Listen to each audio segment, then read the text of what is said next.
আমরা অনেক কথা শুনতে পাই। কেউ কেউ বলেন, হুমকি দেন যে আগামী দিনে নির্বাচন হতে দেবেন না।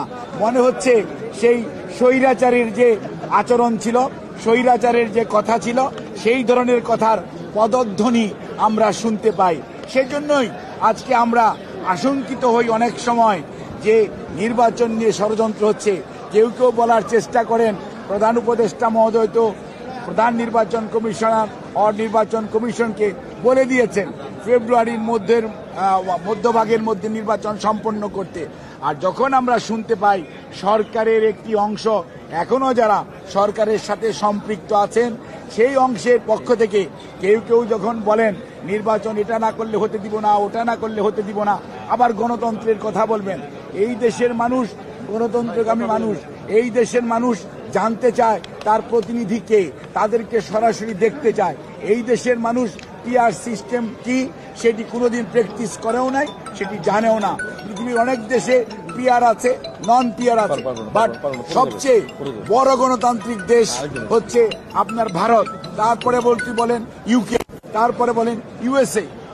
ওখানে কোথায় পিআর পদ্ধতি অনুসৃত হচ্ছে? কোথাও না।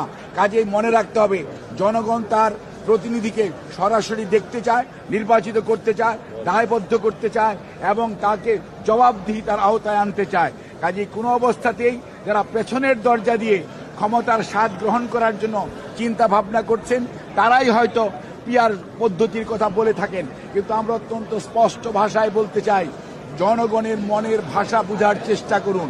এই জনগণ বিগত প্রায় 8 সন থেকে 24 সন পর্যন্ত তাদের সরাসরি তাদের যে মালিকানা সেটা ফেরত পায় নাই। বিভিন্ন ধরনের নির্বাচন হয়েছে, আমি সেদিকে যেতে চাই না।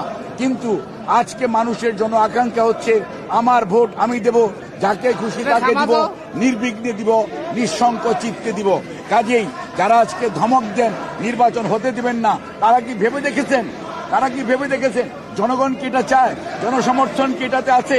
আপনারা মব কালচার সৃষ্টি করছেন, দেশের আইন শৃঙ্খলা পরিস্থিতি কোন দিকে নিয়ে যাচ্ছেন? দেশের শিক্ষা ব্যবস্থা 1 বছর যাবৎ কি ধরনের পড়াশোনা হচ্ছে সেটিকে আপনারা লক্ষ্য করেছেন? আপনারা সব সময় বলেন যে নতুন প্রজন্ম, আমরা কি পুরনো প্রজন্ম? আর আপনারাই কি নতুন প্রজন্ম? কখনোই না। মনে রাখবেন, ঢাকা বিশ্ববিদ্যালয় যখন জুলাই 24-এ বন্ধ হয়ে গিয়েছিল, তখন অনেকেই আন্দোলন ক্ষান্ত দিয়ে বাড়িতে চলে গিয়েছিলেন। এই বাংলাদেশের বেসরকারি বিশ্ববিদ্যালয় এবং পাবলিক বিশ্ববিদ্যালয় ঢাকার বাইরে যারা ছিল, ছাত্র জনতা, রাজনৈতিক নেতৃবৃন্দ সবাই ঐক্যবদ্ধভাবে সেই আন্দোলনকে টেনে নিয়ে গেছে। সেই আন্দোলন 5ই আগস্ট তার কাঙ্ক্ষিত ফল অর্জন করতে পেরেছে এবং স্বৈরাচার পালিয়ে গেছে। কাজেই এটি ঐক্যবদ্ধ জনতার আন্দোলন, ঐক্যবদ্ধ ছাত্র জনতার আন্দোলন, কোনো একক গোষ্ঠীর এই আন্দোলন নয়। কাজেই কেউ কোনো অবস্থাতেই ধমক দিয়ে বাংলাদেশের মানুষকে দাবিয়ে রাখবেন।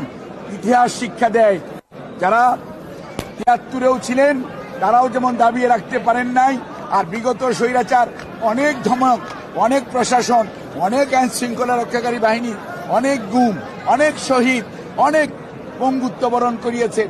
তারপরও বাংলাদেশের মানুষের দাবিয়ে রাখা যায় নাই, ওনাদের শেষ রক্ষা হয় নাই। কাজে আমরা বলবো, আসেন আমরা সবাই মিলে ঐক্যবদ্ধভাবে যারা 24-এর যেই জুলাই আন্দোলন এর সবাই একসাথে ছিলাম, একসাথে থাকি এবং দেশের মানুষের উপর দায়িত্ব দেই, তারা তাদের নেতৃত্ব নির্বাচিত করুক এবং সেই নেতৃত্বের মাধ্যমেই আগামীর বাংলাদেশ হবে। তাহলেই শহীদ আত্মা শান্তি পাবে, পঙ্গুত্ব বরণকারী মানুষগুলো তাদের যে কষ্ট কিছুটা হলেও লাঘব হবে। আমাদের এখন দায়িত্ব হচ্ছে সবাইকে সাথে নিয়ে আগামীতে এমন একটি জাতীয় নির্বাচনের পরিবেশ সৃষ্টি করা যেখানে মানুষ নির্বিঘ্নে তার ভোটাধিকার প্রয়োগ করতে পারবে। জনগণ বেছে নেবে তার প্রতিনিধি কে হবে।